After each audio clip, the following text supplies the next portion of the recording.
అప్పటికే ఇతనితో మాట్లాడారు, ఎవరు జగన్తో.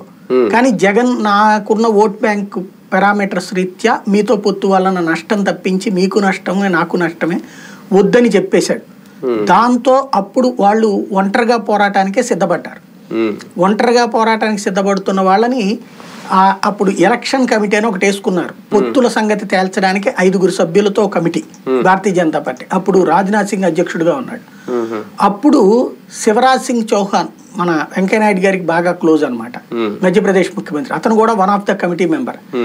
ఆయన దగ్గరికి తీసుకెళ్లి వెంకయ్యనాయుడు గారిని ఎంటబెట్టుకెళ్ళి పొత్తు చేయించుకుని అనౌన్స్ చేయించుకుని వచ్చింది చంద్రబాబు నాయుడు. పొత్తు అనౌన్స్మెంట్ అక్కడ చేయించుకుని వచ్చి ఇక్కడికి వచ్చాక రాష్ట్ర నాయకులతో మాట్లాడాల్సి వచ్చింది అనమాట. అంటే అక్కడ కూడా పొత్తు ఇనిషియేటివ్ తీసుకుని చంద్రబాబు నాయుడు. ఇప్పుడు కూడా భారతీయ జనతా పార్టీ జాతీయ నాయకత్వం కానీ ఎవరన్నా ఒక్కళ్ళన్నా మేము పొత్తు కోసం తెలుగుదేశంతో మాట్లాడుతున్నాం అన్నారా? తెలుగుదేశమే చంద్రబాబు నాయుడే స్వయంగా 2019 నుంచి ప్రయత్నిస్తూనే ఉన్నారన్నది అందరికీ తెలిసిన విషయమే కదా. ప్రయత్నించగా వాళ్ళు మొండిగా ఉన్నారు తెలుగుదేశంతో పొత్తొద్దు అనుకుని. అట్లాంటి వాళ్ళకి చంద్రబాబు నాయుడు వెళ్ళి అమిత్ షా అపాయింట్మెంట్ కోరి చివరికి వెళ్ళి పొత్తు ఆఫర్ చేసి వచ్చింది ఈయన.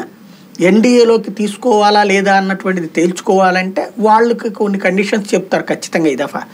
దానికి అంగీకరించాలా లేదా అన్నటువంటిది చంద్రబాబు డిసైడ్ చేసుకోవాలి. అసెంబ్లీ స్థానాల విషయంలోనూ పార్లమెంట్ స్థానాల గురించి ఏదో ఒక 5-10 సీట్లు అంటే త్యాగం చేయడం ఎంతో కొంత మధ్య తరహా బేరం, మధ్య మార్గ పరిష్కారం చూడొచ్చు. చంద్రబాబు నాయుడు గారికి ఆ టెక్నిక్స్ ఉన్నాయి, ఇంతకుముందు చేశారు.